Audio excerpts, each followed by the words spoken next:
Good morning, all. Okay, ഇതില് എല്ലാവരെയും കേറിയിട്ടില്ലല്ലോ. Busy ചെയ്യണോ? Okay.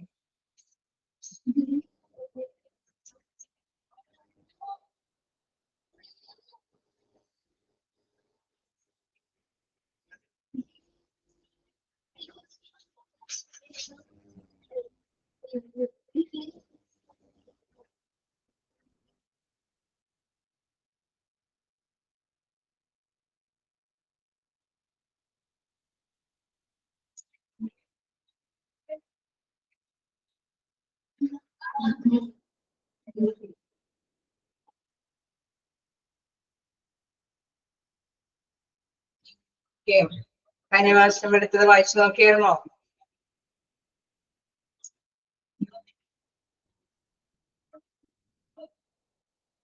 വായിച്ചു നോക്കിയായിരുന്നോ?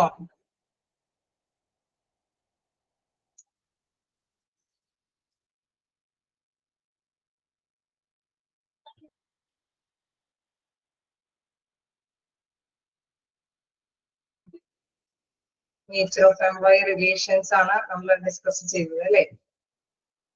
അല്ലേ?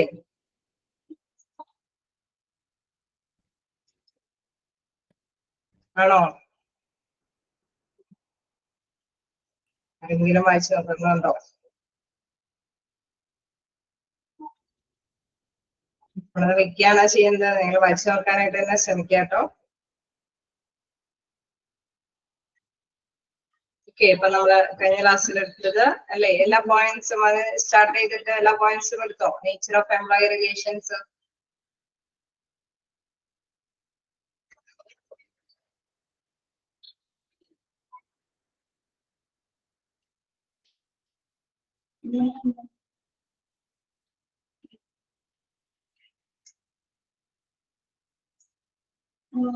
എന്തായാലും ഒന്ന് രണ്ട് പോയിന്റ്സ് നമ്മൾ കവർ ചെയ്തു അല്ലെ. തേർഡ് പോയിന്റ് തുടങ്ങിയാണ് നമ്മൾ എടുക്കേണ്ടത്. ഓക്കെ, നമുക്ക് സ്റ്റാർട്ട് ചെയ്താലോ?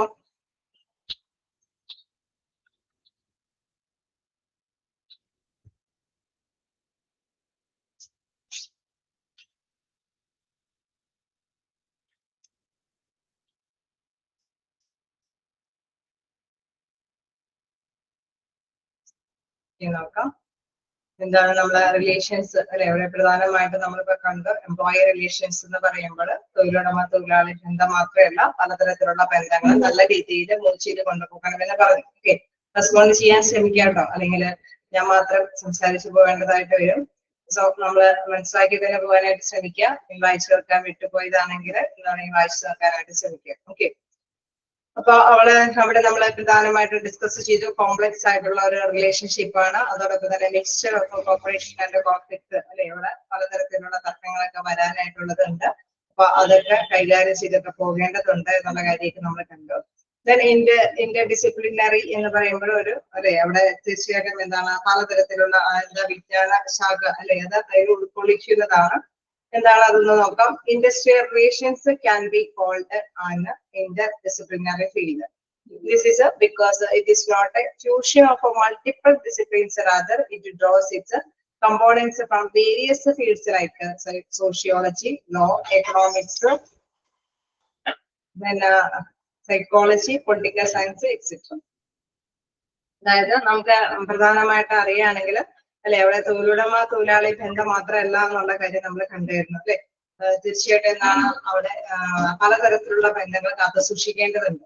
നിയമങ്ങൾ അത് ചട്ടങ്ങളൊക്കെ പാലിക്കേണ്ടതുണ്ട്. സാമ്പത്തികമായിട്ടുള്ള കാര്യങ്ങൾ അത് നീതി പുലർത്തിക്കൊണ്ട് തന്നെ അല്ലെ, ഒരു എംപ്ലോയിക്ക് ബെനിഫിഷ്യൽ ആയിട്ടുള്ള പാക്കേജുകളൊക്കെ തീരുമാനിക്കുമ്പോൾ തന്നെ തീർച്ചയായിട്ടും നമുക്കറിയാം ആ ബെനിഫിഷ്യൽ പാക്കേജ് ലഭ്യമാക്കി കൊടുക്കാനായിട്ടുള്ള ഒരു കപ്പാസിറ്റി ആ ഒരു തൊഴിലുടമയ്ക്ക് ഉണ്ടോന്നൊക്കെ കോൺസെൻട്രേറ്റ് ചെയ്തിട്ട് മാത്രമാണ് അത് ലഭ്യമാക്കി കൊടുക്കാനുള്ളത്.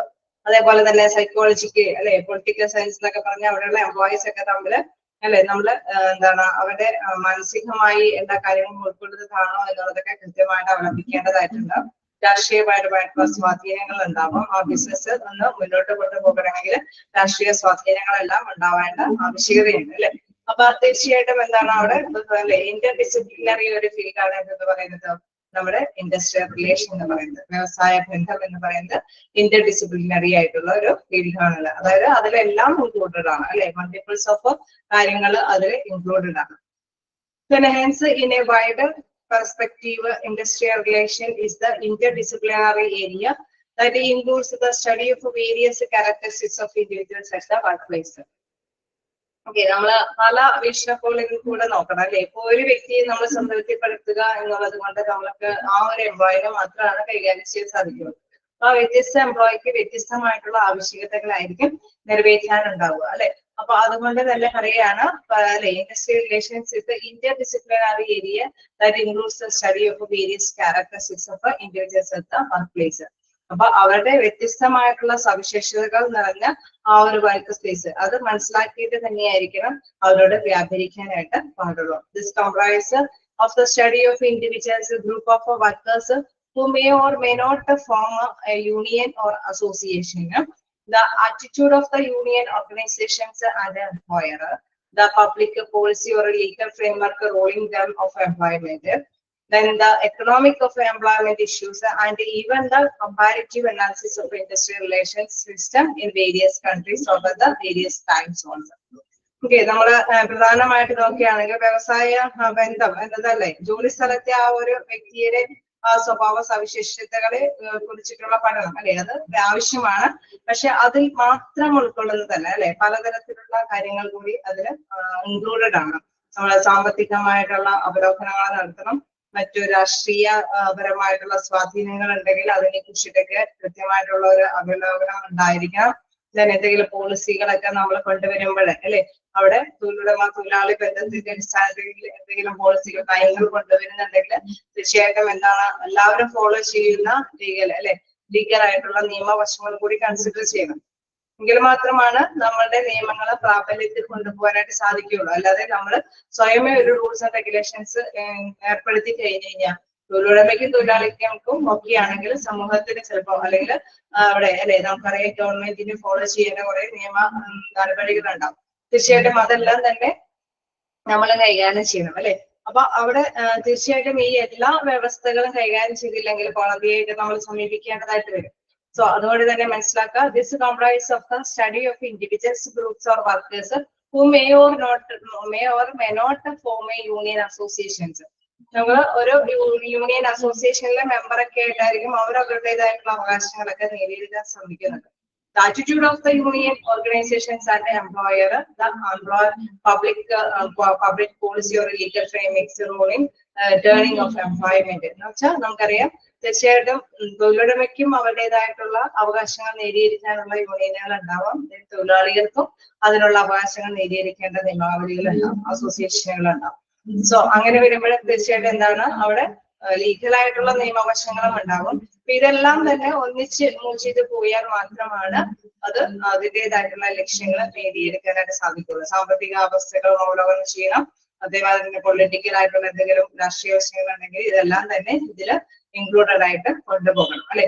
എങ്കിൽ മാത്രമാണ് പ്രത്യേകമായിട്ടുള്ള റിലേഷൻഷിപ്പിന്റെ ആ ഒരു ബന്ധത്തിന്റെ ലക്ഷ്യം നേടിയെടുക്കാനായിട്ട് സാധിക്കുള്ളൂ. നെക്സ്റ്റ് സെന്റൻസിൽ integrated interdisciplinary approach help one to know industrial relations as an area that consists of different subjects such as grievance redressal, collective bargaining, pay fixation, employee benefits, the quality of work life, state labor policy, industrial conflicts, etc. Okay, നമുക്ക് അപ്പൊ ഈ അപ്രോച്ചസുകൾ അല്ലെ ഇതെല്ലാം തന്നെ included ആവുമ്പോൾ എന്താ പ്രത്യേകത, അവിടെ എന്താണ് പരാതികൾ അല്ലെ, എല്ലാത്തിനും പരാതികൾ ഉണ്ടാവും. തൊഴിലുടമയ്ക്ക് പരാതികൾ ഉണ്ടാവും, തൊഴിലാളികൾക്ക് പരാതികൾ ഉണ്ടാവും, പബ്ലിക്കിന് പരാതികൾ ഉണ്ടാവും, ഗവൺമെന്റിന് അവരുടേതായിട്ടുള്ള റൂൾസ് ആൻഡ് റെഗുലേഷൻസ് ഫോളോ ചെയ്തില്ലെങ്കിൽ അല്ലെങ്കിൽ അവർക്ക് ആവശ്യമായിട്ട് അർഹതപ്പെട്ട ഇൻകംസ് ഒന്നും ലഭ്യമല്ലെങ്കിൽ അവർക്കും പരാതികൾ ഉണ്ടാവും. അപ്പൊ ഇതെല്ലാം നമുക്കറിയാം കളക്റ്റീവ് ബാർഗൈനിങ്ങിലൂടെയൊക്കെ ആയിരിക്കും ചിലപ്പോൾ പരിഹരിക്കുന്നത്. സോ അവിടെ നമ്മൾക്കറിയാം ഇങ്ങനെയുള്ള ഒരു നല്ലൊരു ബന്ധത്തിന്റെ അടിസ്ഥാനത്തിൽ അല്ലെ ഇവരെ എല്ലാം പങ്കാളിത്തത്തോടു കൂടിയിട്ടുള്ള ഒരു നല്ല ബന്ധത്തിന്റെ അടിസ്ഥാനത്തിലാണ് നമുക്ക് ഇതിന്റെയൊക്കെ പേയൊക്കെ ഫിക്സേഷനും കാര്യങ്ങളും എംപ്ലോയീസ് ബെനഫിറ്റ്സുകളും അല്ലെങ്കിൽ അല്ലെ സ്റ്റേറ്റിന്റെയും ലേബർ പോളിസികളുടെയൊക്കെ കാര്യങ്ങളൊക്കെ നമുക്ക് ഒന്നിച്ച് കൈകാര്യം ചെയ്ത് കൊണ്ടുപോകാൻ സാധിക്കുകയുള്ളൂ അല്ലെ. അവിടെ തൊഴിലാളി തൊഴിലുടമ ബന്ധം മാത്രം വെച്ച് പുലർത്തിക്കൊണ്ട് ഒരു കമ്പനിക്ക് മൂവ് ചെയ്ത് പോകാനായിട്ട് സാധിക്കുകയില്ല എന്നുള്ളതാണ് എടുത്തു പറയുന്നത്. ഓക്കെ ആണോ? ആണോ? ക്ലിയർ ആണോ?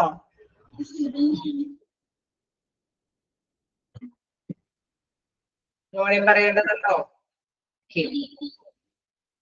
നമുക്ക് വീണ്ടും നോക്കാം മൾട്ടി ഡയമെൻഷൻ ഇൻ നേച്ചർ അല്ലെ. നേരത്തെ പറഞ്ഞ മതങ്ങളുടെ ബഹുമുഖ അല്ലെ സ്വഭാവമാണ് ഇതിന്റെ ഇത്. നോക്കാം industrial relations do not operate purposefully, rather it is a multi-dimension its nature and affected by several factors wise എന്താണ് institutional, economic and technological factors etc. അപ്പൊ നേരത്തെ പറഞ്ഞ ആ ഒരു റിലേഷൻഷിപ്പ് മാത്രമല്ല ഇവിടെ ഉണ്ടായി വരുന്നത് അല്ലെ. അവിടെ എന്താണ് institutional and economic and technological ഫാക്ടേഴ്സും കൂടി നമ്മൾ ശ്രദ്ധിക്കണം അല്ലെ. പുതിയ പുതിയ ഇന്നോവേറ്റീവ് ആയിട്ടുള്ള ഈ കാലഘട്ടം ആയതുകൊണ്ട് തന്നെ നമുക്ക് പുതിയ ടെക്നോളജി ഡെവലപ്പ് ചെയ്യുന്നുണ്ടെങ്കിൽ അതും കൂടി മനസ്സിലാക്കിയിട്ട് മാത്രമാണ് ഡിസിഷൻസ് എടുക്കാൻ സാധിക്കുള്ളൂ അല്ലെ. അതിനനുസരിച്ചിട്ടുള്ള സാമ്പത്തിക അവലോകനം നടത്തേണ്ടതുണ്ട്. ഇൻസ്റ്റിറ്റ്യൂഷണൽ ചേഞ്ചസ് ഒക്കെ ഡെവലപ്പ് ചെയ്ത് കൊണ്ടുവരേണ്ടതുണ്ട്. അപ്പൊ പുതിയത് എന്തോ അല്ലെ അതിനോടൊപ്പം ചേർന്ന് പ്രവർത്തിച്ചാൽ മാത്രമാണ് ആ കമ്പനിക്ക് മുന്നോട്ട് കൊണ്ടുപോകാനായിട്ട് സാധിക്കുള്ളൂ. അപ്പൊ ഈ റിലേഷൻഷിപ്പിലും അതും ശ്രദ്ധ കേന്ദ്രീകരിക്കേണ്ട ഒരു ഘടകം തന്നെയാണ് എന്താണ് ഇൻസ്റ്റിറ്റ്യൂഷണൽ, എക്കണോമിക് ആൻഡ് ടെക്നോളജിക്കൽ ഫാക്ടേഴ്സും കൂടി അതിൽ അല്ലെ ഉൾപ്പെടുത്തേണ്ടതാണ്. അതുകൊണ്ടാണ് മൾട്ടി ഡയമെൻഷണൽ നേച്ചറിന് അവിടെ പറയുന്നത്. ബഹുമുഖ ഒരു സ്വഭാവമുള്ളതാണ് ഈ റിലേഷൻഷിപ്പ് എന്ന് പറയുന്നത്. അതായത് പുതിയ കാര്യങ്ങളൊക്കെ വരുമ്പോൾ അതിനോടനുസരിച്ചിട്ടുള്ള economic and technological institutional changes ഒക്കെ അവിടെ അവലംബിക്കേണ്ടതായിട്ട് വരുമെന്നുള്ളതാണ്.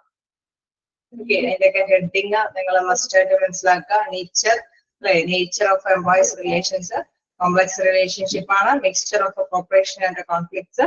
പിന്നെ ഇന്റർ ഡിസിപ്ലിനറി ആണ്. അതായത് ബഹുമുഖ രാഷ്ട്രീയ കാര്യങ്ങളെല്ലാം തന്നെ ഇതിൽ പെടുന്നുണ്ട് അല്ലെ. ഇതിന് പ്രത്യേകമായിട്ട് മൾട്ടി ഡയമെൻഷണൽ നേച്ചർ എന്ന് പറയുമ്പോൾ എന്താണ് അവിടെ ആ ഒരു സ്ഥാപനത്തിന്റെ സാമ്പത്തികവും ഇൻസ്റ്റിറ്റ്യൂഷണലും ടെക്നോളജിക്കൽ ആയിട്ടുള്ള ഫാക്ടേഴ്സ് ആണ് അവിടെ എടുത്തു പറയുന്നത്. ഓക്കെ, അപ്പൊ ജസ്റ്റ് ഒന്ന് ഇങ്ങനെയൊക്കെ ചോദിച്ചു കഴിഞ്ഞാൽ നിങ്ങൾ മനസ്സിലാക്കി വെക്കുക. Institutional, economical and technological factors അല്ലെ, മൾട്ടി ഡയമെൻഷണൽ നേച്ചർ എന്നുള്ള കാര്യത്തിനെ പ്രധാനമായിട്ട് വിശേഷിപ്പിക്കുന്നത്. ഓക്കെ അല്ലേ?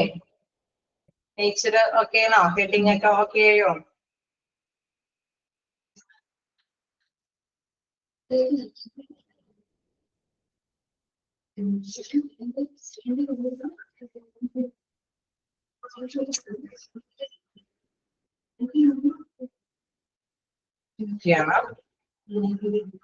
നമുക്ക് നെക്സ്റ്റ് നോക്കാം എന്താണ് സ്കോപ്പ് അല്ലെ. സ്കോപ്പ് ഓഫ് എംപ്ലോയി റിലേഷൻ ആണ്.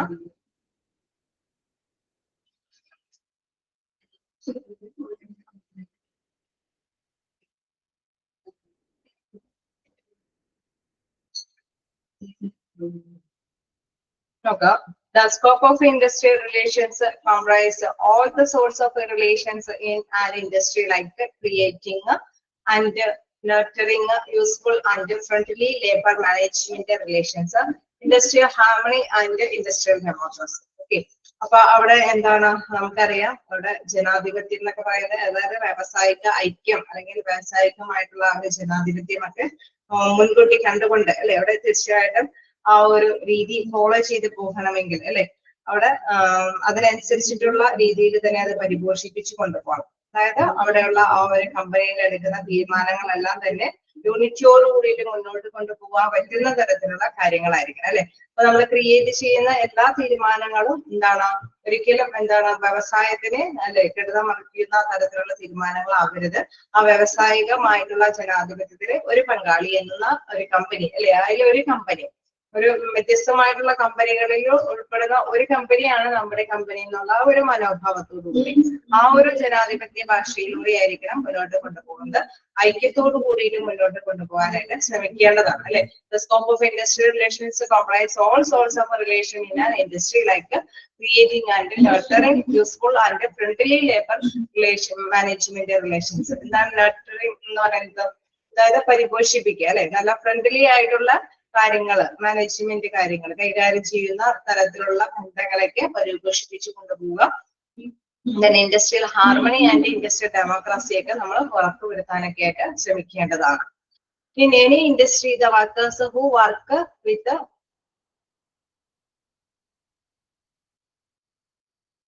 നെറ്റ്വർക്ക് ഇഷ്യൂസ് ആർക്കെങ്കിലും എഫക്ട് ചെയ്യുന്നുണ്ടോ എന്ന് ചോദിക്കുന്നുണ്ട്. നിങ്ങൾക്ക് ക്ലിയർ അല്ലേ? ആർക്കെങ്കിലും എഫക്ട് ചെയ്യുന്നുണ്ടോ? ആയി പോകുന്നുണ്ടോ?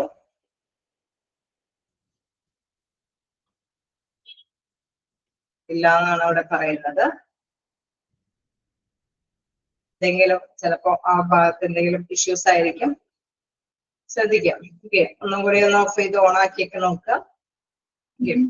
Then, in any industry, the workers who work with each other not only influence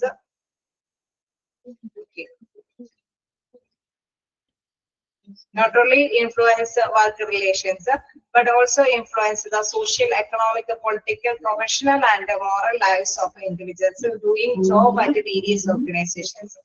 അല്ലെ, അവിടെ തീർച്ചയായിട്ടും എന്താണ് അവിടെ വർക്ക് എന്ന് പറയുമ്പോൾ തീർച്ചയായിട്ടും എന്താണ് അവിടെ വർക്കേഴ്സ് അല്ലെ, ഈച്ച് അതേഴ്സ് എന്ന് പറയുമ്പോൾ പരസ്പരം അവർ ഒന്നിച്ച് നിന്നാണ് വർക്ക് ചെയ്യുന്നത് അല്ലെ. എപ്പോഴും എന്താണ് വർക്കേഴ്സിൽ മാത്രം ഒരു റിലേഷൻ ബന്ധം സ്ഥാപിച്ചത് കൊണ്ട് മാത്രം നമുക്ക് മുന്നോട്ട് കൊണ്ടുപോകാനായിട്ട് സാധിക്കില്ല എന്ന് നമ്മൾ കണ്ടു. കാരണം നമുക്കറിയാം ആ ഒരു കമ്പനി ആകുമ്പോൾ അവിടെ തൊഴിലാളി ബന്ധം മാത്രമല്ല, സോഷ്യൽ, എക്കണോമിക്, പൊളിറ്റിക്കൽ, പ്രൊഫഷണൽ ആയിട്ടുള്ള എല്ലാ ബന്ധങ്ങളും അത് മുന്നോട്ട് കൊണ്ടുപോകണം അല്ലെ. അവിടെയൊക്കെ നീതിബോധത്തോടു കൂടിയിട്ട് തന്നെയായിരിക്കണം മുന്നോട്ട് കൊണ്ടുപോകേണ്ടത്. അതാണ് പറയുന്നത് unmoral lives of individuals doing jobs at various organizations. An industry is a small social universe in itself. അതായത് നമുക്കറിയാം ഒരു സോഷ്യൽ ആയിട്ടുള്ള ഒരു യൂണിവേഴ്സിൽ പെടുന്ന ഒരു കാര്യം തന്നെയാണ് ഇൻഡസ്ട്രി എന്ന് പറയുന്നത്, വ്യവസായം എന്ന് പറയുന്നത്. അപ്പോ currently the scope of employee relations comprise of the following fields. അതുകൊണ്ട് തന്നെ പല കാര്യങ്ങൾ ഇതുമായി ബന്ധപ്പെട്ട് നിൽക്കുന്നതാണ്. അപ്പൊ നമുക്ക് അതിന്റെ സ്കോപ്പ് ഓഫ് ഇൻഡസ്ട്രിയൽ റിലേഷൻസ് എന്തൊക്കെയാണെന്ന് നോക്കാം. എന്താണ് ഫസ്റ്റ് പറയുന്നത്? Participative management. അതായത് ഇൻഡസ്ട്രിയൽ റിലേഷൻസ് എന്ന് പറയുമ്പോൾ ഒരു ഫസ്റ്റ് വൺ പറയുന്നത് പാർട്ടിസിപ്പേറ്റീവ് മാനേജ്മെന്റ് ആണ്. ഓക്കെ, എന്താണ് participative management? Is also known as the participatory management or participative decision making or employee involvement. ഇതിനെ പലതരത്തിലുള്ള പേരുകളിൽ അറിയപ്പെടാവുന്നതാണ്. നിങ്ങൾ നോക്കുക, പാർട്ടിസിപ്പേറ്റീവ് മാനേജ്മെന്റിനെ പറയുന്ന മറ്റു പേരുകൾ participatory management or participative decision making or employee involvement. Okay, നമുക്കറിയാം അവിടെ തൊഴിലാളികളുടെയൊക്കെ പങ്കാളിത്തത്തോട് കൂടിയിട്ടുള്ള ഒരു നല്ല ബെറ്റർ റിലേഷൻഷിപ്പാണ് നമ്മൾ ഇൻഡസ്ട്രിയൽ റിലേഷൻഷിപ്പിനെ വിശേഷിപ്പിക്കുന്നത്. അതുകൊണ്ട് തന്നെ നമുക്കറിയാം തീരുമാനങ്ങളൊക്കെ എടുക്കുമ്പോൾ അവരുടെയും കൂടി സാന്നിധ്യം ഉറപ്പുവരുത്തുന്നുണ്ട് അല്ലെ. It involves employees in the process of decision making of the organisation by contributing in action such as forming work schedules, goal settings and giving ideas or suggestions. Okay, നല്ലൊരു റിലേഷൻഷിപ്പ് ഉള്ള ഒരു മാനേജ്മെന്റ് ആണെങ്കിൽ അല്ലെങ്കിൽ ഒരു company ആണെങ്കിൽ തീർച്ചയായിട്ടും നമുക്കറിയാം തീരുമാനങ്ങൾ എടുക്കുമ്പോൾ അവിടെ ഉള്ള വർക്കേഴ്സിനെയും കൂടി പങ്കാളിയാക്കും. അങ്ങനെ പങ്കാളിയാക്കുന്നവരെയും കൂടി വിളിച്ചുകൊണ്ടാണ്, യോജിപ്പിച്ചുകൊണ്ടാണ് നമുക്കറിയാം നിർദ്ദേശങ്ങളൊക്കെ ഉണ്ടാക്കുന്നത്, അല്ലെങ്കിൽ ലക്ഷ്യങ്ങളൊക്കെ സെറ്റ് ചെയ്യുന്നത്, അല്ലെങ്കിൽ വർക്കിംഗ് ഷെഡ്യൂളൊക്കെ അറേഞ്ച് ചെയ്യുന്നത്. സോ അതിന്റെ ഫസ്റ്റ് സ്കോപ്പ് എന്ന് പറയുന്നത് പാർട്ടിസിപ്പേറ്റീവ് മാനേജ്മെന്റ് ആണ്. ഇൻഡസ്ട്രിയൽ റിലേഷൻഷിപ്പിൽ പ്രധാനമായിട്ട് നമ്മൾ മനസ്സിലാക്കേണ്ട ഒരു കാര്യം, അത് ഒറ്റക്കെട്ടായിട്ട് നിൽക്കുന്ന ഒരു റിലേഷൻഷിപ്പാണ് അവിടെ പ്രധാനമായിട്ട് വരുന്നത്. ഒറ്റക്കെട്ടായിട്ടുള്ള റിലേഷൻഷിപ്പ് വരുമ്പോൾ തീർച്ചയായിട്ടും ഡിസിഷൻ എടുക്കാനായിട്ട് അല്ലെങ്കിൽ ഗോൾ സെറ്റ് ചെയ്യാനായിട്ട് എന്തെങ്കിലും നിർദ്ദേശങ്ങൾ ഉൾക്കൊള്ളാനൊക്കെ ആയിട്ട് അവരെയും കൂടി പങ്കാളിത്തം അല്ലെ, വർക്കേഴ്സിനെയും കൂടി ഇൻവോൾവ്മെന്റ് ഉറപ്പുവരുത്തുന്നു. നെക്സ്റ്റ് നോക്കുകയാണെങ്കിൽ ഡിസ്പ്യൂട്ട് സെറ്റിൽമെന്റ്. നമ്മൾ തീരുമാനം എടുക്കുന്നതിന്റെ കാര്യങ്ങളാണ് എന്തിനു പറയുന്നത്? Participative management. ഓക്കെ, പാർട്ടിസിപ്പേറ്റീവ് മാനേജ്മെന്റിന് വിവിധ പേരുകൾ അറിയപ്പെടുന്നുള്ള കാര്യമൊക്കെ നിങ്ങളൊന്ന് നോട്ട് ചെയ്ത് പോവാം അല്ലെ. വ്യത്യസ്തമായിട്ട് 3 പേരുകളൊക്കെ പറയുന്നുണ്ട്. ജസ്റ്റ് ഒന്ന് നോട്ട് ചെയ്ത് പോവാം. ഡിസ്പ്യൂട്ട് സെറ്റിൽമെന്റിൽ എന്താണെന്ന് നോക്കാം. Any discrepancy in industrial relations can give rise to industrial disputes. It can be in the form of strikes, protests, lockouts, cutbacks, firing of employees, etc. Okay, നമുക്കറിയാം എപ്പോഴും എന്തെങ്കിലും തർക്കങ്ങൾ വരാനായിട്ടുള്ള സാധ്യതയുണ്ട് ഇൻഡസ്ട്രിയൽ ആകുമ്പോൾ. കാരണം അവരവരുടേതായിട്ടുള്ള അവകാശങ്ങൾ നീതീകരിക്കാനായിട്ട് അവര് ബാർഗെയിൻ ചെയ്യും അല്ലെ. അപ്പൊ തീർച്ചയായിട്ടും ഡിസ്ക്രിപ്പൻസി ഇൻ ഇൻഡസ്ട്രിയൽ റിലേഷൻസ് ഒക്കെയാണ് പ്രധാനമായിട്ടും അവിടെ പറയാൻ കാരണം. ചില തർക്കങ്ങൾ വരാനായിട്ടുള്ള സാധ്യതകളുണ്ട് അല്ലെ, ഇൻഡസ്ട്രിയൽ ഡിസ്പ്യൂട്ടിൽ വരാനായിട്ടുള്ള സാധ്യതകളുണ്ട്. It can be in the form of A strike. ഏതൊക്കെ രീതിയിലായിരിക്കാം ഈ തർക്കങ്ങൾ വരുന്നത്? അല്ലെങ്കിൽ സ്ട്രൈക്ക്, അല്ലെങ്കിൽ ലോക്കൗട്ട്സ്, കട്ട്ബാക്സ്, അല്ലെങ്കിൽ പ്രൊട്ടസ്റ്റ് ഫയറിംഗ് ഓഫ് എംപ്ലോയീസ് ഒക്കെ അല്ലെ, ഒരു ദേഷ്യപ്പെടലോ അല്ലെങ്കിൽ അവരെ പണിക്ക് വരാതിരിക്കലോ അല്ലെങ്കിൽ ഒന്നിച്ചിറങ്ങി പോകലോ സമരം ചെയ്യലോ അങ്ങനെയൊക്കെയുള്ള രീതിയിലൊക്കെ ആയിരിക്കും ഈ തർക്കങ്ങളൊക്കെ പ്രകടിപ്പിക്കുന്നത്.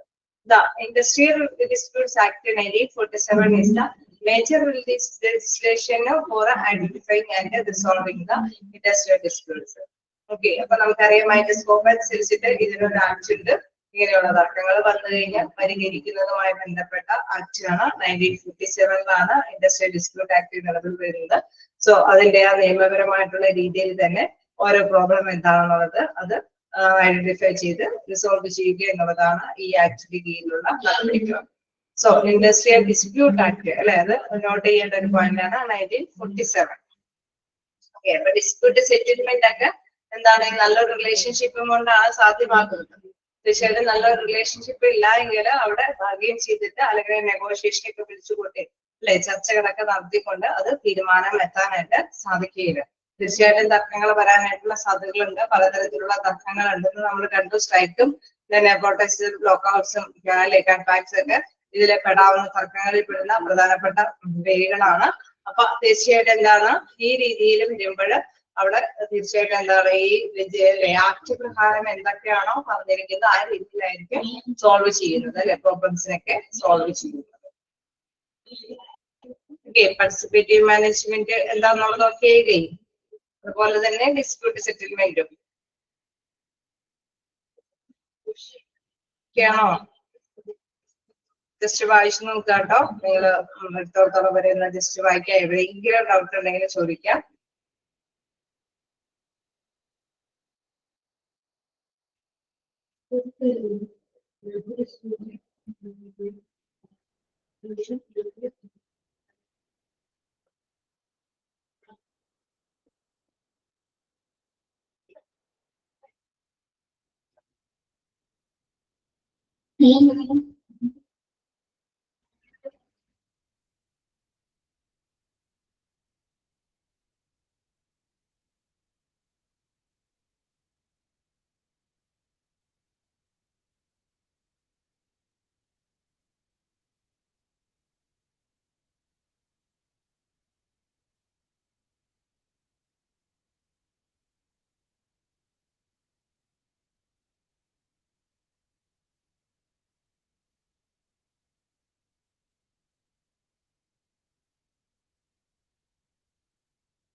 ഓക്കെ, നോക്കി കാണാം.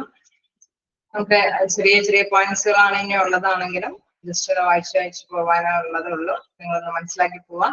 ട്രേഡ് യൂണിയൻസ് എന്താണ്? ട്രേഡ് യൂണിയൻസ് എന്ന് പറയുന്നത് അതായത് നമ്മൾ കണ്ടതാണ്, തൊഴിലാളികളുടേതായിട്ടുള്ള ക്ഷേമ പ്രവർത്തനങ്ങൾ നടപ്പാക്കി കിട്ടാനായിട്ട് ബാർഗെയിൻ ചെയ്യുന്നതിന് വേണ്ടിയിട്ടാണ് ട്രേഡ് യൂണിയനുകൾ ഫോം ചെയ്യുന്നത് അല്ലെ. അപ്പൊ ട്രേഡ് യൂണിയനുകളും എന്താണ്, ഈ ഇൻഡസ്ട്രിയൽ റിലേഷൻഷിപ്പിൽ നിന്ന് ഡെവലപ്പ് ചെയ്ത് വരുന്നതാണ്. That trade union is a long-lasting association created by employee in order to gain a benefit out of the industry. എന്താണ് ട്രേഡ് യൂണിയൻ എന്നുള്ളത് ഇവിടെ വിശേഷിപ്പിക്കുന്നുണ്ട്. ട്രേഡ് യൂണിയൻ എന്ന് പറയുന്നത് എന്താണ്? A long lasting association created അല്ലെ, ദീർഘനാള് നീണ്ടു നിൽക്കുന്ന ഒരു എംപ്ലോയിയുടെ ബെനിഫിഷ്യൽ ആയിട്ടുള്ള കാര്യങ്ങൾക്ക് വേണ്ടിയിട്ട് ദീർഘനാള് നിലനിൽക്കുന്ന ഒരു അസോസിയേഷൻ ആണ് എന്ന് പറയുന്നത് ട്രേഡ് യൂണിയൻ എന്ന് പറയുന്നത്. ഓക്കെ, ഒന്ന് നോട്ട് ചെയ്ത് പോയാല് ട്രേഡ് യൂണിയൻ എന്താന്നുള്ളത് മനസ്സിലാക്കുക. Trade union is a long-lasting association created by employee in order to gain a benefit out of the industry. Then next, it is a permanent association of workers formed with the aim of enhancing the sustaining their and working environment. Okay, നമുക്കറിയാം അവിടെ തീർച്ചയായിട്ടും ഈ ഒരു യൂണിയന്റെ അല്ലെ തീർച്ചയായിട്ടും നമ്മൾ നിലനിർത്തി കൊണ്ടുപോകുന്നത് എംപ്ലോയിക്ക് വേണ്ടിയിട്ടാണ്. അപ്പൊ വർക്കേഴ്സിന് വേണ്ടിയിട്ട് അവരെ അല്ലെ അവരുടെ വർക്കിംഗ് എൻവയോൺമെന്റ് ഒക്കെ നമുക്കറിയാം നല്ലൊരു സാധ്യമായിട്ടുള്ള വർക്കിംഗ് കണ്ടീഷനൊക്കെ അവിടെ തൊഴിൽ ചെയ്യാൻ ആവശ്യമാണ് അല്ലെ. അപ്പൊ അത്തരത്തിലുള്ള കാര്യങ്ങളൊക്കെ ഭാഗ്യം ചെയ്തൊക്കെ എടുക്കാൻ വേണ്ടിയിട്ടാണ് ഇത്തരത്തിലുള്ള ഒരു പെർമനന്റ് അസോസിയേഷൻ ഫോം ചെയ്യുന്നത്. അത് ലോങ് ലാസ്റ്റിംഗ് അസോസിയേഷൻ ആണ്. തൊഴിലാളികൾക്ക് വേണ്ടിയിട്ടുള്ള ക്ഷേമ പ്രവർത്തനങ്ങൾക്ക് വേണ്ടിയിട്ടുള്ളതാണെന്നുള്ളത് ഓർത്ത് വെക്കുക. അപ്പൊ trade union is a long-lasting association created by employee in order to gain a benefit out of industry. It is a permanent association of workers formed with the aim of enhancing and sustaining their working environment. Okay,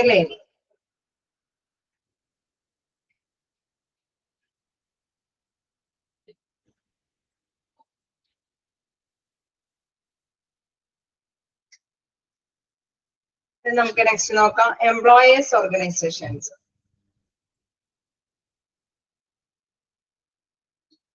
എന്താണ് തൊഴിലുടമകളുടെ organisation എന്ന് പറയുന്നത്? Employees organisations are made up of business enterprise and are most important players in industrial relations. അപ്പൊ തൊഴിലുടമകളുടെ association എന്നൊക്കെ പറയുമ്പോഴാണ് അവിടെ employees organisation വരുന്നത്. തൊഴിലാളികളുടെ ആണെങ്കിൽ നമ്മൾ വിശേഷിപ്പിക്കുന്ന പേരെന്താണ്?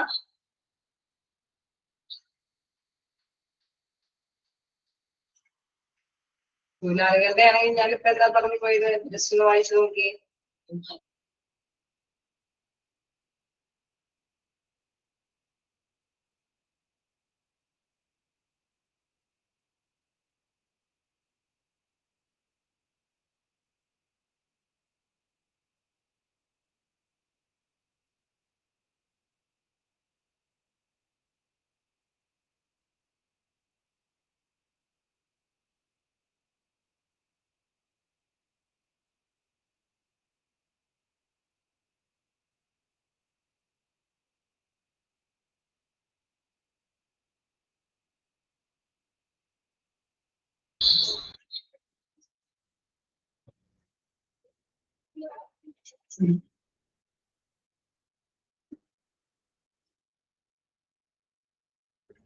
ഓക്കെ, നമ്മൾ പറഞ്ഞത് എംപ്ലോയേഴ്സിന്റെ ആണെങ്കിൽ നമ്മൾ എംപ്ലോയേഴ്സ് ഓർഗനൈസേഷൻ എന്ന് പറയും. എംപ്ലോയീസിന്റെ ആണെങ്കിൽ എന്താ വിശേഷിപ്പിക്കുന്നത്? നമ്മൾ പറഞ്ഞു നിർത്തിയുള്ളൂ. എന്താ പറയുന്നത്? അവരുടെ അസോസിയേഷൻ അവരെ ബെനിഫിഷ്യൽ പാക്കേജുകളൊക്കെ നേടിയെടുക്കാൻ വേണ്ടിയിട്ട് അവർ ഫോം ചെയ്തിരിക്കുന്ന ഇതിന്റെ പേര് ട്രേഡ് യൂണിയൻ. ഓക്കെ, ചോദ്യം മനസ്സിലാവാനായിട്ടായിരിക്കും എന്നറിയില്ല. ഓക്കെ, എനിവേ എന്തായാലും ക്ലിയർ ആണ്. അതായത് ട്രേഡ് യൂണിയൻ ആണ് എംപ്ലോയിക്ക് വേണ്ടിയിട്ടുള്ളതാണ്. എംപ്ലോയീസിന്റെ ഓർഗനൈസേഷൻ ആണെങ്കിൽ നമുക്കറിയാം അതിന്റെ പേരുകൾ വരുന്നേ ഉള്ളൂ. എന്താണ്? തീർച്ചയായിട്ടും important players in industrial relations. In India, the Council of Indian Employers, CIE, Council of Indian Employers, and All India Organization of Employers, AIOE, All India Organization of Employers. Okay, അപ്പൊ തൊഴിലുടമയ്ക്ക് വേണ്ടിയിട്ടും അവർക്കും ഇമ്പോർട്ടന്റ് ആയിട്ടുള്ള ഓർഗനൈസേഷനുകൾ ഉണ്ട് എന്നുള്ള കാര്യം ഓർത്തു വെക്കുക. അവരുടെ ഓർഗനൈസേഷൻ ആയിട്ടുള്ള ഒരു പേരുകളാണ്, അതിന്റെ പേരുകളാണ് എന്ത്? Council of Indian employers, CIEU, then all India organisation of employers, AIOEU. Abbreviation text form ആയിട്ട് ചോദിക്കാം. അതല്ലെങ്കിൽ തൊഴിലുടമകളുടെ ഓർഗനൈസേഷൻ എന്താണെന്നുള്ള കാര്യത്തിലും രീതിയിലൊക്കെ ചോദിക്കാം. അപ്പൊ ജസ്റ്റ് ഒന്ന് വായിച്ച് മനസ്സിലാക്കി വെച്ചേര്, നോട്ട് ചെയ്ത് പോയാല്.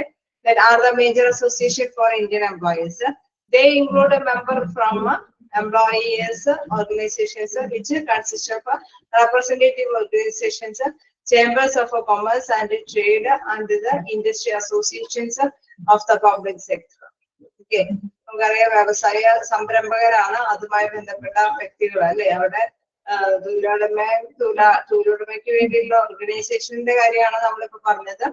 അതിൽ ആരൊക്കെയാണ് ഉൾപ്പെടാവുന്നത് അല്ലെ? റെപ്രസെന്റേറ്റീവ് ഓഫ് ദ ഓർഗനൈസേഷൻ, ഓർഗനൈസേഷന്റെ റെപ്രസെന്റേറ്റീവ്സ് വരുന്നുണ്ട്. then chamber of commerce and trade and the industry association of the public sector അല്ലെ. ഇതെല്ലാം തന്നെ ഈ മെമ്പേഴ്സ് ഇത്തരത്തിലുള്ള എംപ്ലോയീസ് ഓർഗനൈസേഷനിലെ മെമ്പർഷിപ്പ് എടുക്കുന്നവരാണ്. ഓക്കെ, ഇനി അടുത്തൊരു സ്കോപ്പ് നോക്കുകയാണെങ്കിൽ കളക്റ്റീവ് ബാർഗെയിനിങ് ആണ്. നിങ്ങൾക്ക് അറിയാവുന്ന കാര്യമാണ് കളക്റ്റീവ് ബാർഗെയിനിങ് എന്ന് പറയുമ്പോൾ അല്ലെ അവരുടേതായിട്ടുള്ള അവകാശങ്ങൾ നേടിയെടുക്കാനായിട്ട് ചർച്ചകൾ സംഘടിപ്പിക്കും.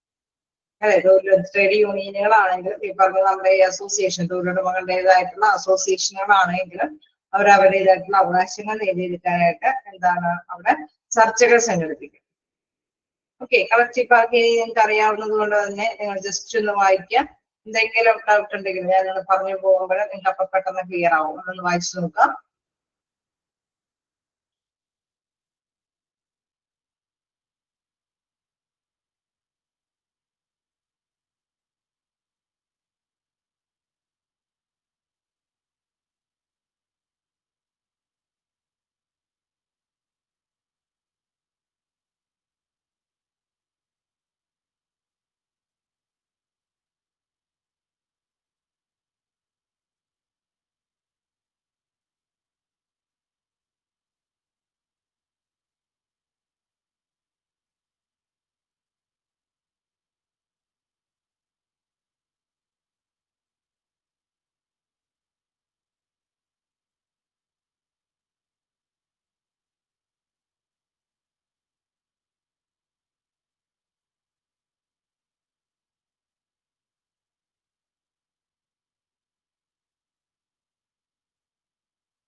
നോക്കിയോ നോക്കിയോ കളക്റ്റീവ് ബാർഗെയിനിങ് എന്താണ്? ഓക്കെ, എന്താണ് കളക്റ്റീവ് ബാർഗെയിനിങ് എന്ന് പറയുന്നത്? Country strives four economic growth എന്താണ് അവിടെ തീർച്ചയായിട്ടും maintaining industrial harmony and peace is important അല്ലെ. അവിടെ തീർച്ചയായിട്ടും എന്താണ് പരിശ്രമിക്കണം അല്ലെ. എന്തായാലും കമ്പനിക്ക് നന്നായിട്ട് തന്നെ നല്ല രീതിയിൽ തന്നെ മൂവ് ചെയ്യാനായിട്ട് നല്ല രീതിയിലുള്ള ഡെവലപ്മെന്റ് കിട്ടാനായിട്ട് പരിശ്രമിക്കേണ്ടതാണ്. അതേമാതിരി തന്നെ ഇപ്പൊ country strive four economic growth, അതായത് നമുക്കറിയാം അവിടെ ആ ഒരു കൺട്രിയുടെ വളർച്ച എന്ന് പറയുന്നത് തീർച്ചയായിട്ടും നല്ല നല്ല കമ്പനികൾ അവിടെ മൂവ് ചെയ്ത് പോവുകയാണെങ്കിലാണ് എന്താണ് നമ്മുടെ ഇൻഡസ്ട്രിയലിന്റെ അതായത് വളർച്ച ആനുപാതികമായിട്ട് കൺട്രിയുടെയും കൂടി പുരോഗമനത്തിന് സാക്ഷ്യം വഹിക്കുകയുള്ളൂ അല്ലെ. അപ്പൊ അതുകൊണ്ട് തന്നെ അവിടെ എന്താണ് സമാധാനത്തോടു കൂടിയിട്ട് തന്നെ വ്യവസായ സംരംഭങ്ങൾ മുന്നോട്ട് പോകണം. Industrial harmony refers to an atmosphere of perfect understanding, acceptance, and a sense of partnership among the worker and the capital. തീർച്ചയായിട്ടും നമുക്കറിയാം തൊഴിലുടമകൾ അവരവരുടെ രീതിയിൽ മൂലധനങ്ങളൊക്കെ ഇറക്കി പാർട്ണർഷിപ്പോടുകൂടിയൊക്കെ ആയിരിക്കും ചിലപ്പോ ഈ ഒരു സംരംഭങ്ങളൊക്കെ മുന്നോട്ട് കൊണ്ടുപോകുന്നത്. അപ്പൊ അവിടെ ഐക്യത്തോടു കൂടിയിട്ട് തന്നെ മുന്നോട്ട് കൊണ്ടുപോകേണ്ടതുണ്ട്. തീർച്ചയായിട്ടും അവിടെ എന്താണ് കശപിശകളൊക്കെ വന്നു കഴിഞ്ഞു കഴിഞ്ഞാൽ അത് ഡൗൺ ആയി പോകാനായിട്ടുള്ള സാധ്യതകളുണ്ട് അല്ലെ. So collective bargaining is the official procedure that comprises the negotiation and the information sharing between the employees and the employers resulting in an agreement then which is suitable to both the parties. Okay, നമുക്കറിയാം എന്താണ് ഇവിടെ ഇങ്ങനെ വലിയ കുഴപ്പമില്ലാതെ സമാധാനത്തോട് കൂടിയിട്ട് പോകണമെങ്കിൽ ചില കാര്യങ്ങളൊക്കെ ചില അവകാശങ്ങളൊക്കെ അവര് പാർട്ട്ണർഷിപ്പ് ബാർഗെയിനിങ് എന്ന് വെച്ചാൽ വിലപേശി അവര് മേടിച്ചെടുക്കേണ്ടതായിട്ട് വരും അല്ലെ. അത് ചർച്ചയിലൂടെ കൂടെ മാത്രമാണ് അതൊക്കെ നമുക്ക് നേടിയെടുക്കാനായിട്ട് സാധിക്കുള്ളൂ. ഇതന്നെ തൊഴിലാളികൾ തമ്മിലാണെങ്കിലും തൊഴിലാളികളും തൊഴിലുടമയും തമ്മിലാണെങ്കിലും അല്ലെ അവരെയൊക്കെ തമ്മില് എന്തെങ്കിലുമൊക്കെ വിലപേശൽ നടത്തേണ്ടതുണ്ടെങ്കിൽ തീർച്ചയായിട്ടും ചർച്ചകളൊക്കെ സംഘടിപ്പിച്ചിട്ടായിരിക്കും ഈ വിലപേശൽ കാര്യങ്ങളൊക്കെ നടപ്പാക്കി പോകുന്നത്. തീർച്ചയായിട്ടും അവിടെ ഹാർമണി അല്ലെ വിശ്വാസത്തോടു കൂടിയിട്ട് അല്ലെങ്കിൽ ഐക്യത്തോടു കൂടിയിട്ട് മുന്നോട്ട് പോയാൽ മാത്രമാണ് ആ കമ്പനിക്ക് ഡെവലപ്പ് ചെയ്യാൻ സാധിക്കുള്ളൂ. കമ്പനി ഡെവലപ്പ് ആണെങ്കിൽ മാത്രമാണ് കൺട്രിക്കും അതിൻ്റെതായിട്ടുള്ള പുരോഗമനം നേടിയെടുക്കാനായിട്ട് സാധിക്കുകയുള്ളൂ. ഓക്കെ അല്ലേ?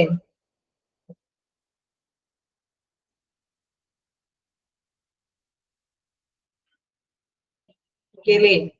Then the process involves both the parties. However, in many countries, the government plays a vital role in encouraging collective bargaining by creating government law for it. Okay, നമുക്കറിയാം അല്ലെ നിലവിൽ എന്തെങ്കിലും നിയമാവലികൾ ഉണ്ടെങ്കിൽ തീർച്ചയായിട്ടും എന്താണ് അതിന്റെ അല്ലെ പിൻബലത്തോട് കൂടിയിട്ടായിരിക്കും അവര് കളക്റ്റീവ് ആയിട്ടുള്ള ബാർഗൈനിങ് ഒക്കെ നടത്തുന്നത്. സോ എന്താണ് പല കൺട്രികളും ഇത്തരത്തിലുള്ള കാര്യങ്ങൾ അല്ലെ ഇത് എന്താണ് this process involves both the parties. However in many countries the government place A vital role in encouraging collective bargaining by creating governmental law for it. Okay, ഇത് ഇങ്ങനെ കാര്യങ്ങളൊക്കെ നടപടികളൊക്കെ സ്വീകരിക്കുന്നതിന് വേണ്ടിയിട്ട് തീർച്ചയായിട്ടും ബലം കൊടുക്കാൻ വേണ്ടിയിട്ട് ഒരുപാട് നിയമങ്ങളൊക്കെ ഇതുമായി ബന്ധപ്പെട്ടൊക്കെ ഗവൺമെന്റ് ഭാഗത്തു നിന്നൊക്കെ ഇറക്കുന്നുണ്ട്. Hence collective bargaining results in a consent or the union contract, collective agreement or a labor contract. Okay, അപ്പൊ അവിടെ പ്രധാനമായിട്ടും മനസ്സിലാക്കേണ്ട ഒരു കാര്യങ്ങൾ ഉണ്ട് അല്ലെ, യൂണിയൻ കോൺട്രാക്റ്റിന് വേണമെങ്കിൽ ഇതിനെ വിളിക്കാം, അല്ലെങ്കിൽ collective agreement or labour contract എന്നൊക്കെ നമുക്ക് ഇതിനെ വിശേഷിപ്പിക്കാവുന്നതാണ്. So hence collective bargaining results ഇല്ല അല്ലെ, എപ്പോഴും നമുക്കറിയാം ഒരു എഗ്രിമെന്റിലേക്കോ അല്ലെ നമ്മളിപ്പോ ഒരു ബാർഗൈനിങ്ങിനെ കുറിച്ച് ചർച്ച സംഘടിപ്പിച്ച് കഴിയുമ്പോൾ എന്താണ് തൊഴിലാളികൾക്ക് മതിയായ ടൈമില് വർക്ക് ചെയ്യുന്നുണ്ടെങ്കിൽ മതിയായ കൂലി വേണമെന്നോ അല്ലെങ്കിൽ അറ്റ്മോസ്ഫിയർ അതിന്റെ ആ ഒരു വർക്കിംഗ് കണ്ടീഷനൊക്കെ ഇന്ന ഫെസിലിറ്റീസ് നൽകണമെന്നോ അല്ലെങ്കിൽ പണി ജോലി ചെയ്യുന്നതിന് മുമ്പ് പ്രിപ്പറേഷൻസ് ഒക്കെ എടുക്കാനായിട്ടുള്ള മെറ്റീരിയൽസ് ഒക്കെ ലഭ്യമാക്കണമെന്നൊക്കെ ആയിരിക്കും അവർ ബാർഗൈൻ ചെയ്യുന്നത് അല്ലെ. അപ്പൊ ഈ ബാർഗൈൻ ചെയ്യുന്നതിന്റെ അടിസ്ഥാനത്തിൽ ചർച്ചയുടെ എന്തെങ്കിലും സ്റ്റേജിലേക്ക് വരുമ്പോൾ നമുക്കറിയാം അതിൽ ചിലപ്പോൾ ആണെങ്കിൽ ചർച്ചയ്ക്ക് ലാസിൽ പോയിട്ടുണ്ടാവും എന്ന് വെച്ചാൽ തീരുമാനമില്ലാതേക്ക് പോയിട്ടുണ്ടാവും. അവസാനം നമുക്കറിയാം ഒരു നിശ്ചിത തീരുമാനത്തിലേക്കായിട്ടായിരിക്കും ആ ഒരു എഗ്രിമെന്റിലേക്കൊക്കെ ആയിരിക്കും അത് എത്തി നിൽക്കുന്നത്. സോ കളക്റ്റീവ് ബാർഗൈനിങ് എന്ന് പറയുമ്പോൾ മെയിൻ ആയിട്ട് മനസ്സിലാക്കേണ്ട ഒരു കാര്യം എന്ന് പറയുന്നത് വിലപേശി അവരവരുടേതായിട്ടുള്ള അവകാശങ്ങൾ നേടിയെടുക്കുന്ന ഒരു സമ്പ്രദായമാണ്. ഓക്കെ, വായിച്ചു നോക്കാം, 2 പോയിന്റ് കൂടിയേ ഉള്ളൂ. ക്ലിയർ അല്ലേ?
ഓക്കെയാണോ?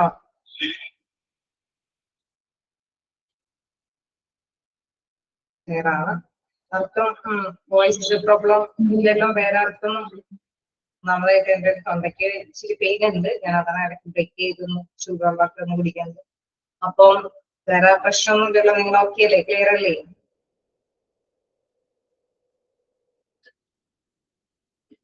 ഓക്കെ, നമുക്ക് നെക്സ്റ്റ് നോക്കാം. ലേബർ ലെജിസ്ലേഷൻ ആണ് അടുത്തത് വരുന്നത്. എന്താണ് ലേബർ ലെജിസ്ലേഷനിലെ in order to improve health and welfare of workers labour legislation came into existence. നമുക്കറിയാം നിയമപരമായിട്ടല്ലേ തൊഴിൽ നിർമ്മാണം കാര്യങ്ങൾക്കൊക്കെ വേണ്ടിയിട്ട് നമുക്ക് ഇതേമാതിരി തന്നെ നല്ലൊരു ബന്ധം ആവശ്യമാണ് അല്ലെ, ഒരു നല്ല റിലേഷൻസ് ആവശ്യമാണ്. In order to improve health and welfare of workers അല്ലെ, തൊഴിലാളികൾക്ക് അവരുടെ ആരോഗ്യം സംരക്ഷിക്കുന്നതിന് വേണ്ടിയിട്ട് നടപടികൾ ചിലപ്പോൾ എടുക്കാത്ത സ്ഥാപനങ്ങൾ ഉണ്ടാവാം. അവരൊക്കെ ഇങ്ങനെ നല്ല ബെറ്റർ റിലേഷൻഷിപ്പോട് കൂടിയിട്ട് ഒരു നെഗോഷിയേഷൻ ചർച്ചയൊക്കെ സംഘടിപ്പിച്ചിട്ടായിരിക്കും അത് അവകാശങ്ങളൊക്കെ നേടിയിരിക്കുന്നത്. അതോടൊപ്പം തന്നെ labour legislation came into existence അല്ലെ, അവിടെ നിലനിൽക്കുന്ന ആ ഒരു നിയമാവലികളൊക്കെ എന്താണ് തൊഴിൽ നിയമാവലികളെല്ലാം തന്നെ ഇതേമാതിരി തന്നെയുള്ള ഏതെങ്കിലുമൊക്കെ ചർച്ചയിലൂടെ അല്ലെ നിയമനിർമ്മാണം നടത്തിക്കൊണ്ടുവന്ന നിയമാവലികളായിരിക്കും. അപ്പൊ എന്താണ് ഇൻഡസ്ട്രിയൽ റിലേഷൻഷിപ്പിന്റെ മറ്റൊരു സ്കോപ്പ് എന്ന് പറയുന്നത് ലേബർ ലെജിസ്ലേഷൻ ആണ് അല്ലെ. അവിടെ നിയമനിർമ്മാണ കാര്യങ്ങൾക്ക് ഇതൊരു പ്രധാനപ്പെട്ട കാര്യമാണ് അല്ലെ. ഒരു നല്ല ബെറ്റർ റിലേഷൻഷിപ്പ് ഉണ്ടെങ്കിലാണ് അവരവരുടെ നീതിപൂർവമായിട്ടുള്ള നിയമ നടപടികളിലേക്ക് കാര്യങ്ങളൊക്കെ മുന്നോട്ട് കൊണ്ടുപോകാനായിട്ട് സാധിക്കുകയുള്ളൂ. നെക്സ്റ്റ് നോക്കുകയാണെങ്കിൽ grievance redressal. Employees' grievances are connected to the contract, work rule or regulations, a policy or a procedure, health and safety regulations, past practice, changing the cultural norms, and unilateral individual victimization, wages, bonds, etc. Okay, നമുക്ക് മനസ്സിലാവുന്ന ഒരു കാര്യമാണ്. അതായത് എപ്പോഴും ഈ തർക്കങ്ങൾ ഉണ്ടാവുന്ന എന്താണ്, എന്തെങ്കിലും കാര്യത്തിനെ പറ്റി അവര് അനുകൂലമില്ലാത്ത നടപടികൾ സ്വീകരിക്കുമ്പോഴാണ് അല്ലെ. ചിലപ്പോൾ വേണമെങ്കിൽ സേഫ്റ്റി റെഗുലേഷൻസ്, സാധാരണമായി ബന്ധപ്പെട്ട സേഫ്റ്റി റെഗുലേഷൻസ് ഒന്നും ഇല്ലാതെ വരുമ്പോഴൊക്കെ ആയിരിക്കും അവര് സേഫ്റ്റി റെഗുലേഷൻസ് ഒക്കെ ആവശ്യമായിട്ട് വരുന്നത്.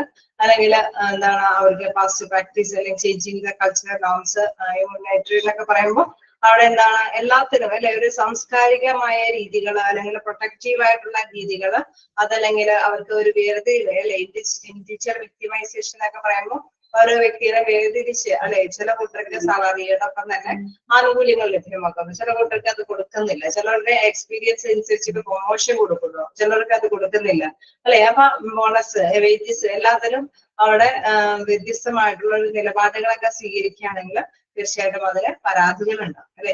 അപ്പൊ എംപ്ലോയീസ് ഗ്രീവൻസ് എന്ന് പറയുന്നത് വളരെയധികം പരാതികൾ നിറഞ്ഞ കാരണത്തിലുള്ള പ്രധാനപ്പെട്ട കാര്യം എന്ന് പറയുന്നത് connectivity contract, work rule or regulations. ഈ റൂൾസ് ആൻഡ് റെഗുലേഷൻസ് അനുസരിച്ചിട്ടുള്ള കാര്യങ്ങളൊന്നും അവർക്ക് അവൈലബിൾ ആക്കിയില്ല എങ്കിലൊക്കെയാണ് കൂടുതലായിട്ടും അവര് പരാതികൾ കൊടുക്കുന്നത്. അല്ലെങ്കിൽ ഈ റൂൾസ് ആൻഡ് റെഗുലേഷൻസ് എന്തെങ്കിലും ഭേദഗതികളൊക്കെ വരുത്തുന്നതിന് വേണ്ടിയിട്ടായിരിക്കും അവര് പരാതികൾ കൊടുക്കുന്നത്. അതിൽ നമുക്കറിയാം ഈ പറഞ്ഞ ബോണസോ വേജസോ അതല്ലെങ്കിൽ ഈ പറഞ്ഞ മാതിരി അല്ലെ എന്തെങ്കിലും പ്രിക്കോഷൻസ് എടുക്കാനായിട്ടുള്ള സംഭവങ്ങളൊക്കെ നൽകിയില്ലെങ്കിലോ അല്ലെങ്കിൽ പോളിസി പ്രൊസീജിയേഴ്സ് ഒന്നും അവർക്ക് ഫോളോ ചെയ്യാൻ പറ്റാത്തതാകുമ്പോഴൊക്കെയാണ് അവര് പരാതികൾ കൊടുക്കുന്നത്.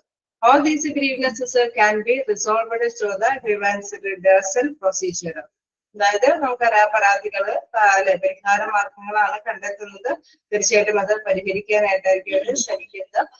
to develop harmonious industrial relations, to run an unbiased, successful and dynamic workplace, grievance handling must be done effectively. Okay, നമുക്ക് ഈ പറഞ്ഞ മാതിരിയുള്ള ഇൻഡസ്ട്രിയൽ ആയിട്ടുള്ള പ്രോബ്ലംസുകൾ അല്ലെ എന്തൊക്കെ തരത്തിലുള്ള ഇതുകളാണ് എങ്കിലും അതെല്ലാം തന്നെ വിജയപ്രദമാക്കുന്നത് അല്ലെ തീർച്ചയായിട്ടും ഡൈനാമിക് ആയിട്ടുള്ള വർക്ക് പ്ലേസ് എന്നൊക്കെ പറയുമ്പോൾ ചലനാത്മകമായ രീതിയിൽ അവർ തീരുമാനങ്ങൾ എടുത്തിട്ട് അവർ പറയുന്ന കാര്യങ്ങളിലേക്കൊക്കെ അല്ലെ കാര്യങ്ങൾ കൊണ്ടുവരും. അതേമാതിരി തന്നെ എന്തെങ്കിലും അല്ലെ ഫലപ്രദമായ രീതിയിൽ തന്നെ അവര് എന്തെങ്കിലും പരിഹാര നിർദ്ദേശങ്ങളൊക്കെ അല്ലെ ചിലപ്പോ വേണമെങ്കിലും ഒരു പരാതി നമ്മൾ സമർപ്പിച്ചു കഴിഞ്ഞു കഴിയുമ്പോൾ ചിലപ്പോൾ അത് ടൈമിൽ തന്നെ പരിഹരിച്ചു വരുന്നൊന്നും വരില്ല. എങ്കിലും സമയം എടുത്തിട്ടാണെങ്കിലും അവർക്ക് എന്താണ് നല്ല രീതിയിലുള്ള വിജയം ഉറപ്പാക്കാനായിട്ടുള്ള ഒരു സാഹചര്യം, അത് തീർച്ചയായിട്ടും നല്ലൊരു റിലേഷൻഷിപ്പ് ഉണ്ടെങ്കിലാണ് അത് സാധ്യമാകുള്ളൂ അല്ലെ. പിടിവാശിയോട് കൂട്ടിയിട്ട് പോയി കഴിഞ്ഞാൽ സാധ്യമാക്കാൻ ബുദ്ധിമുട്ടല്ലേ, ആണോ? ഓക്കെ, അപ്പൊ അത് നല്ല എഫക്റ്റീവ്ലി ആയിട്ട് അത് നടത്തണം. മസ്റ്റ് ബി ഡണ് എന്താണ് എഫക്റ്റീവ്ലി ആയിട്ട് അല്ലെ ചലനാത്മകമായിട്ട് വിട്ടുവീഴ്ച മനോഭാവത്തോട് കൂടിയിട്ടൊക്കെ തന്നെ ഈ പരാതി പരിഹാരങ്ങള് കാര്യങ്ങളൊക്കെ നടപ്പാക്കണം എന്നുള്ളതാണ് എടുത്ത് പറയുന്നത്. ഓക്കെ, ഇനി നമുക്ക് നെക്സ്റ്റ് നോക്കാനുള്ള ഒബ്ജക്റ്റീവ്സ് ഓഫ് എംപ്ലോയി റിലേഷൻസ് ആണ്.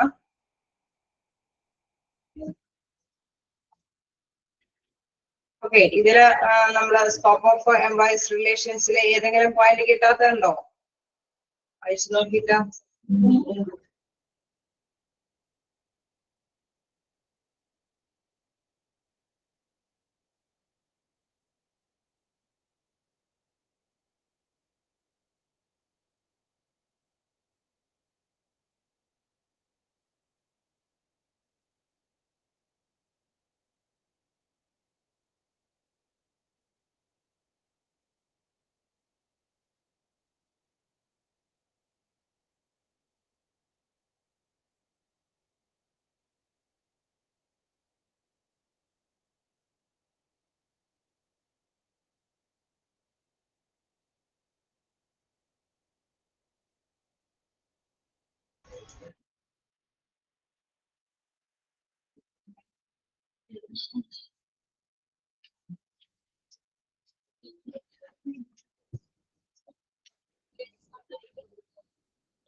സ്കോപ്പ് ഓഫ് ഇൻഡസ്ട്രിയൽ റിലേഷൻഷിപ്പ് പ്രത്യേകിച്ച് ഡൗട്ട് പറയുന്നില്ല. ഓക്കെ, എങ്കിൽ നമുക്ക് അടുത്തൊരു ഭാഗത്തേക്ക് പോകാം. Objectives of employees relations. എന്താണ് ഒബ്ജക്റ്റീവ്സ് ഓഫ് എംപ്ലോയർ റിലേഷൻസിൽ പറയുന്നത്? Following are the objectives of industry relations to protect workers and the management's interest. Okay. അപ്പൊ ആ ഒരു ലക്ഷ്യം സാധാരണയായിട്ട് ഈ ഇൻഡസ്ട്രിയൽ റിലേഷൻഷിപ്പ് എന്ന് പറയുമ്പോൾ നല്ല ബന്ധം സ്ഥാപിക്കുന്നതിന്റെ പ്രധാനപ്പെട്ട കാര്യം എന്ന് പറയുമ്പോൾ തർക്കങ്ങൾ ഉണ്ടാവാൻ സാധ്യതയുണ്ട്, അല്ലെ? അവരുടേതായിട്ടുള്ള അവകാശങ്ങൾ ചോദിക്കാൻ സാധ്യതയുണ്ട്. അതെല്ലാം വലിയ കുഴപ്പമില്ലാത്ത രീതിയിൽ മിനിമൈസ്, അല്ലെ, അത് മിനിമൈസ് ആയിട്ടുള്ള റിസ്കിന്റെ രീതിയിൽ അത് കൈകാര്യം ചെയ്ത് കൊണ്ടുപോകണം, അല്ലെ? ഫസ്റ്റ് പറയുന്നത് to protect workers and management industry.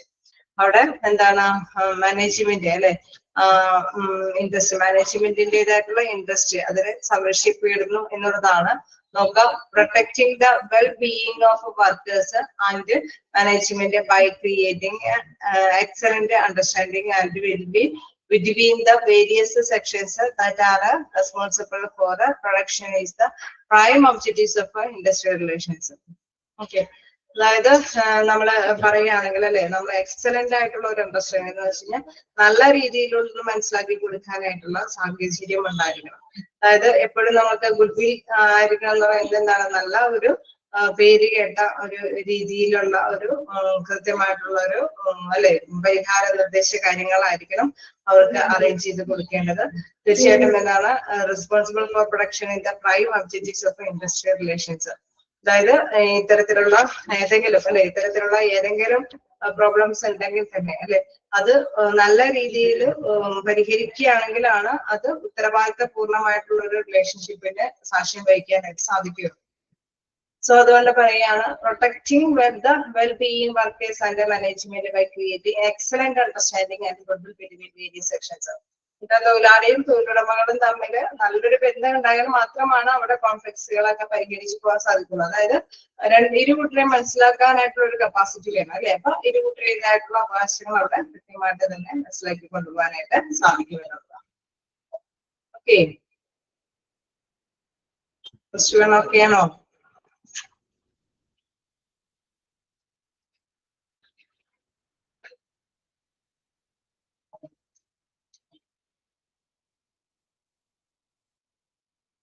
ആണോ?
ചെറിയ ചെറിയ പോയിന്റ്സ് ആണ്, നമുക്ക് വേഗം എടുത്ത് നോക്കാം.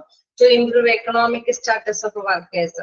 അതായത് നല്ല ഒരു എംപ്ലോയീസ് റിലേഷൻഷിപ്പ് ഉണ്ടെങ്കിൽ എക്കണോമിക് സ്റ്റാറ്റസ് നമുക്ക് ഉയർത്തിക്കൊണ്ടുപോകാനായിട്ട് സാധിക്കും. The aim of industrial relations is to enhance the economic standing of workers by increasing their wages and benefits and by assisting the workers in developing an effective budget. Okay, നല്ല രീതിയിലുള്ള compromise, അല്ലെ, compromise ആയിട്ട് മുന്നോട്ട് പോകുന്ന ഒരു രീതിയാണെങ്കിൽ അവർക്കെല്ലാം തന്നെ മതിയായ രീതിയിലുള്ള വേജസ് ഒക്കെ കൊടുത്തുകൊണ്ട്, അല്ലെ, വർക്കേഴ്സിനെ തൃപ്തിപ്പെടുത്തി, നമുക്കറിയാം വർക്കേഴ്സിനെ തൃപ്തിപ്പെടുത്തി കഴിഞ്ഞാൽ തീർച്ചയായിട്ടും അവരെ സാറ്റിസ്ഫാക്ഷനോട് കൂടിയിട്ട് വർക്ക് ചെയ്യാം, അതിനനുസരിച്ചുള്ള റിസൾട്ട് നേടിയെടുക്കാനായിട്ട് സാധിക്കുകയും ചെയ്യും, അല്ലെ? അപ്പൊ അത്തരത്തില് നല്ല രീതിയിലുള്ള റിലേഷൻഷിപ്പ് ഉണ്ടായെങ്കിൽ തീർച്ചയായിട്ടും ബെനിഫിഷ്യൽ ആയിട്ടുള്ള ഈ വേജസ് ഒക്കെ വലിയ പ്രശ്നമൊന്നും ഇല്ലാതെ തന്നെ അവർക്ക് കൂട്ടിക്കൊടുക്കാനൊക്കെ ആയിട്ട് സാധിക്കും. എന്താണ് അത് എഫക്റ്റീവ് ആയിട്ടുള്ള, അല്ലെ, ഫലപ്രദമായിട്ടുള്ള ഒരു ബഡ്ജറ്റിലേക്ക് മൂവ് ചെയ്യാനായിട്ടും സാധിക്കും എന്നുള്ളതാണ്. Then to regulate the control of government. നല്ല റിലേഷൻഷിപ്പ് ഉണ്ടെങ്കിൽ എന്താ പ്രത്യേകത? Industrial relations handle control of the government of those units that are facing a constant loss or the ones where production is controlled for the benefit of the public.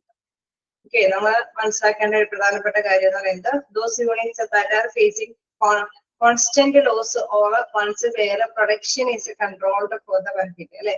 അവിടെ ഒരു സ്ഥാപനം in case service oriented അല്ലാതെ ഒരു production oriented ആയിട്ടുള്ള ഒരു business ആണ് എങ്കിൽ തീർച്ചയായിട്ടും എന്താണ് അവിടുത്തെ ആ ഒരു പ്രൊഡക്ഷൻ യൂണിറ്റിന്റെ ഒരു കൺട്രോളിങ് അല്ലെ നല്ലൊരു രീതിയിൽ തന്നെ അവിടെ ഫേസ് ചെയ്യാനായിട്ടുള്ള ഒരു ഇത് അല്ലെ. ഈ കേസ് ഗവൺമെന്റിന് നിന്ന് നമുക്ക് പെർമിഷനും കാര്യങ്ങളൊക്കെ കിട്ടേണ്ടതുണ്ടാവും. അപ്പൊ എന്താണ് ആ ഒരു പെർമിഷനും കാര്യങ്ങളെല്ലാം എന്താണ് അത് സ്ഥിരമായിട്ട് അല്ലെ അത് കമ്പനിക്ക് നഷ്ടപ്പെട്ടത് പോവാതെ നഷ്ടങ്ങൾ സഹിച്ച് പോവാത്ത രീതിയിലുള്ള ഒരു കൺട്രോളിംഗ് പെർമിഷനും കാര്യങ്ങളൊക്കെ കിട്ടുകയാണെങ്കിൽ തീർച്ചയായിട്ടും എന്താണ് അവിടെ ഒരു നല്ലൊരു കമ്മിറ്റ്മെന്റ് ഉണ്ടെങ്കിൽ മാത്രമല്ലേ ആ ഒരു ഗവൺമെന്റുമായിട്ട് അവർ പറയുന്ന റൂൾസ് ആൻഡ് റെഗുലേഷൻസ് ബേസ് ചെയ്തിട്ടാണ് നമ്മുടെ കമ്പനി മൂവ് ചെയ്യണമെങ്കിൽ ആ ഒരു ബെറ്റർ റിലേഷൻഷിപ്പ് ആണ് മെയിൻറ്റെയിൻ ചെയ്ത് കൊണ്ടുപോകണമെങ്കിൽ തീർച്ചയായിട്ടും എന്താണ് അവിടെ പ്രശ്നമൊന്നും ഇല്ലാതെ തന്നെ കൈകാര്യം ചെയ്ത് കൊണ്ടുപോകാനായിട്ട് സാധിക്കുമെന്നുള്ളതാണ് അല്ലെ. അപ്പൊ നിയന്ത്രണത്തിനെ നിയന്ത്രിക്കാനായിട്ട് നമുക്ക് ഒരു പ്രത്യേകമായിട്ടുള്ള ഒരു സാധ്യത വരുന്നു. Then to ensure workers participation നമ്മൾ കണ്ടായിരുന്നു എന്ത് ഡിസിഷൻ എടുക്കാനും കാര്യങ്ങൾക്കൊക്കെ നല്ലൊരു ബെറ്റർ റിലേഷൻഷിപ്പ് ഉണ്ടെങ്കിൽ അതുകൊണ്ട് സാധ്യമാകുന്നു. It aims at giving a chance to workers to express their views in management and participate in decision making. Okay, മാനേജ്മെന്റിലും അവിടെയുള്ള തൊഴിലാളികൾക്കൊക്കെ പങ്കാളിയായിട്ട് ഡിസിഷൻ ഒക്കെ എടുക്കാനായിട്ട് സാധിക്കും. It also increases workers' power so as their problems are solved through joint discussion between the workers and management. Okay, നമുക്കറിയാം വർക്കേഴ്സിന്റെ ഒരു ശക്തി കൂടാനായിട്ടുള്ള സാധ്യത വരുന്നത് കാരണം എന്താണ് തൊഴിലാളികളും തൊഴിലുടമയും അല്ലെങ്കിൽ തൊഴിലുടമയെ പ്രതിനിധിച്ച് മാനേജ്മെന്റ് തമ്മിലാണ് ഡിസ്കഷന് കാര്യങ്ങളൊക്കെ നടപ്പാക്കുന്നത്. അതിൽ നിന്നും ഉരുത്തിരിയുന്ന ആശയങ്ങളുടെ വെളിച്ചത്താലാണ് തീർച്ചയായിട്ടും എന്താണ് തീരുമാനങ്ങളൊക്കെ ഡെവലപ്പ് ചെയ്ത് കൊണ്ടുവരുന്നത്. അതുകൊണ്ട് തന്നെ അല്ലെ വർക്കേഴ്സിന്റെ പാർട്ടിസിപ്പേഷൻ അവിടെ ഉറപ്പുവരുത്തുന്നു. നമുക്ക് നെക്സ്റ്റ് നോക്കുകയാണെങ്കിൽ to develop and support labour union.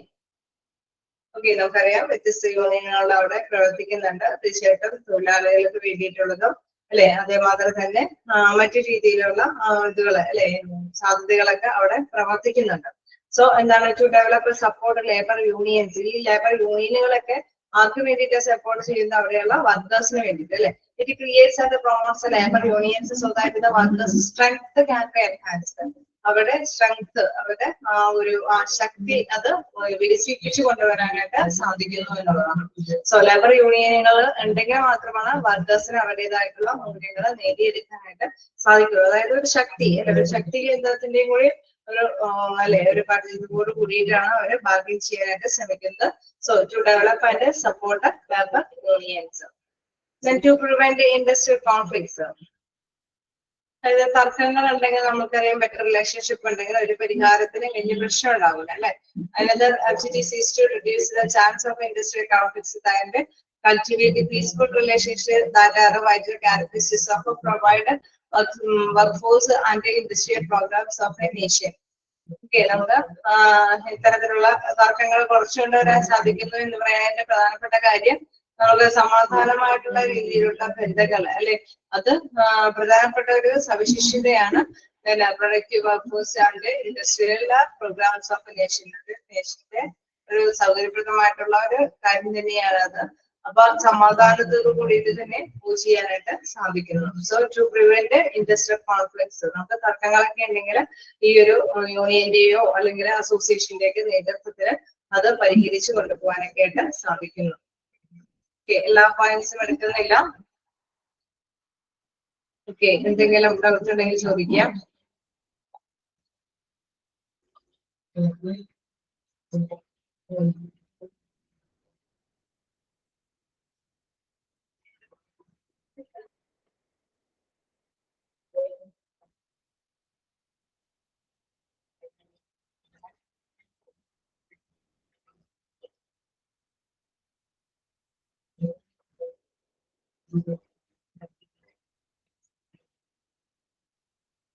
എന്തെങ്കിലും ഡൗട്ടുകളുണ്ടോ? നിങ്ങൾ വായിച്ചിട്ട് വരാൻ തന്നെ ശ്രമിക്കാത്ത കഴിഞ്ഞ ദിവസത്തെ പോലെ ആവരുത്. കാരണം പൂവെന്റായിട്ട് ഞങ്ങള് എടുത്തു പോകാൻ ബ്രേക്ക് ചെയ്താണ് എടുത്തത്. അപ്പൊ എന്തെങ്കിലുമൊക്കെ ഡൗട്ടുകൾ ഉണ്ടെങ്കിൽ ഈ നെക്സ്റ്റ് ഡേ വരുമ്പോൾ ചോദിക്കാനായിട്ട് ശ്രമിക്കുക. ഓക്കെ അല്ലേ, വായിച്ചിട്ട് വരില്ലേ? ഹലോ, വായിക്കാൻ ശ്രമിക്കോ? ഓക്കെ, വായിച്ചിട്ട് വരാൻ ശ്രമിക്കുക. എന്തെങ്കിലും ഡൗട്ടുകൾ ഉണ്ടെങ്കിൽ ചോദിക്കാം.